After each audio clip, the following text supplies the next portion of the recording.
Salut les dispos de la boxe, c'est Jean-Charles, j'espère que vous allez bien et bienvenue sur ce nouveau podcast, les podcasts de Box Attitude. Alors, on va faire un petit tour des réunions de ce week-end. Il y a 3 réunions que j'ai ciblées. La première a lieu en Angleterre. Donc, c'était Liam Davis contre Shabs Massoud. Et donc, Shabs Massoud est devenu le nouveau champion IBO. C'est vraiment la plus petite ceinture mondiale qui existe. Moi, je la cite jamais quand je dis que tu es champion du monde. Je cite pas cette ceinture-là.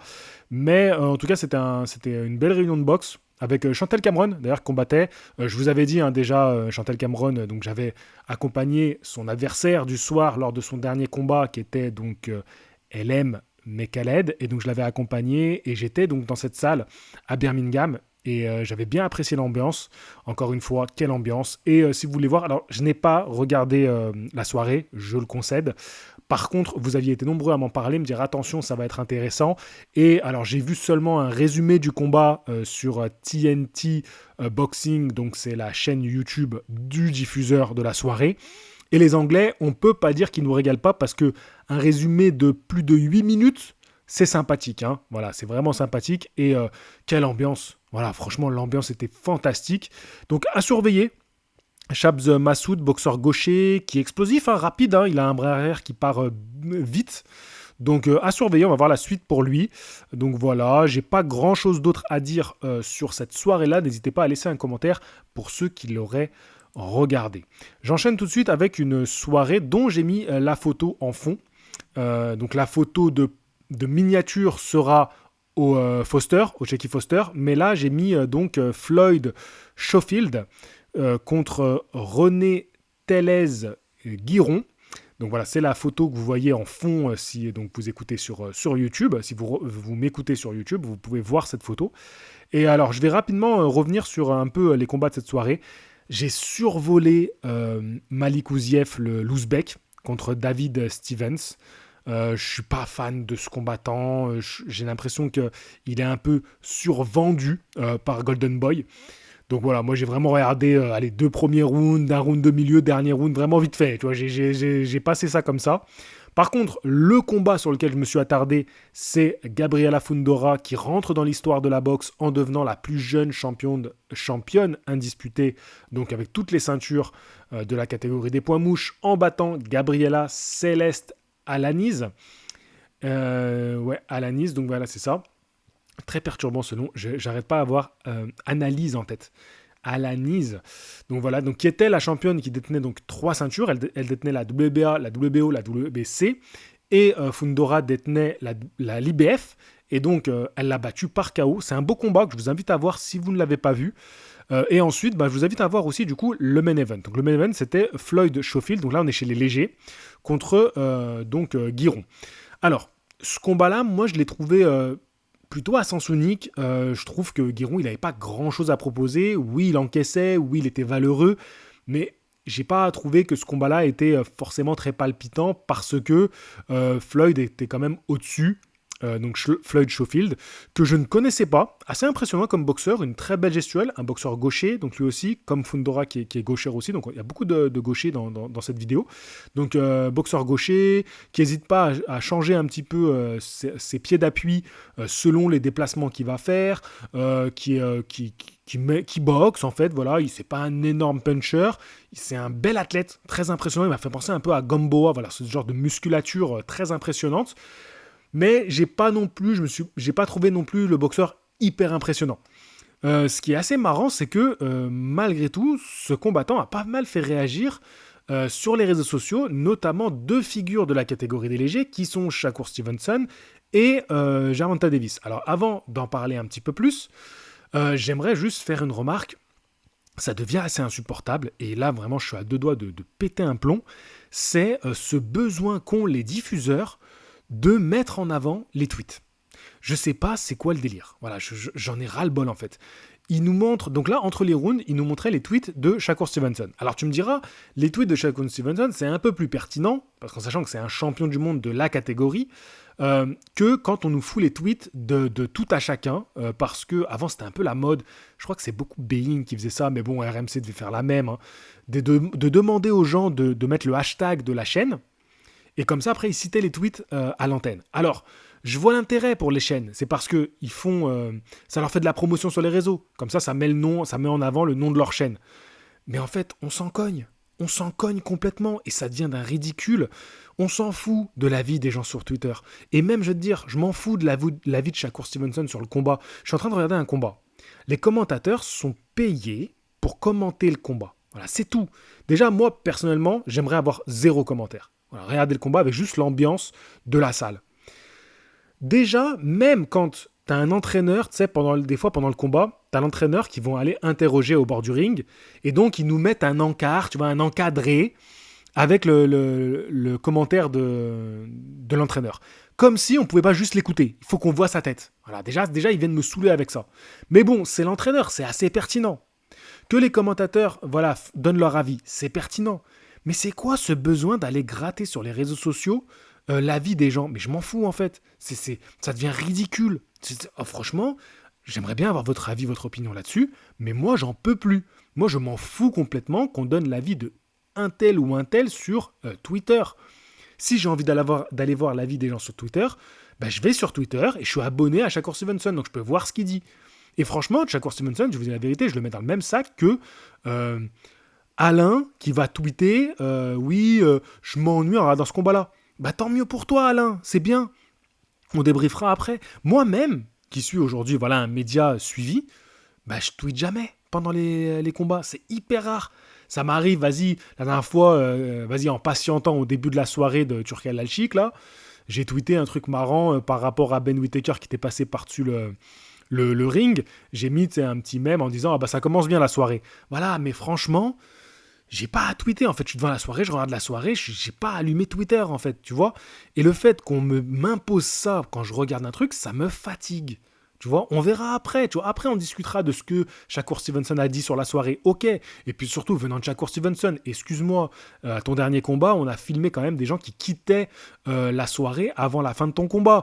Donc, tes commentaires, je m'en passerai. Je sais même pas ce qu'il a tweeté. Franchement, j'ai même pas lu, j'écoutais même pas les trucs. Mais c'est juste, en fait, je voyais ça à l'écran. Mais ils se foutent de nous, là. Bref. Donc, tout ça pour dire que ce jeune Schofield que je ne connaissais pas, bah, il fait réagir quand même du monde. Donc maintenant que j'ai vu son combat, je l'ai trouvé bien, mais sans plus. Tu vois, je pense qu'il a encore beaucoup à faire. Tu vois, il est jeune, hein. Il a une vingtaine d'années, 22 ans. Donc il est très jeune. Mais c'est vrai que ça, il rentre dans le top 15 des légers, en sachant que les légers, c'est une catégorie de fous furieux.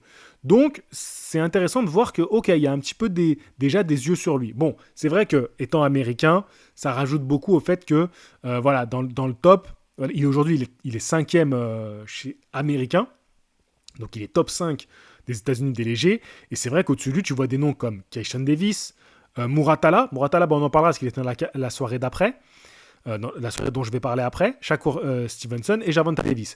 Donc c'est marrant de voir que ce petit jeune, bah, il fait déjà réagir des mecs comme Gervonta Davis et Shakur Stevenson. Alors Shakur Stevenson, j'ai pas trop compris.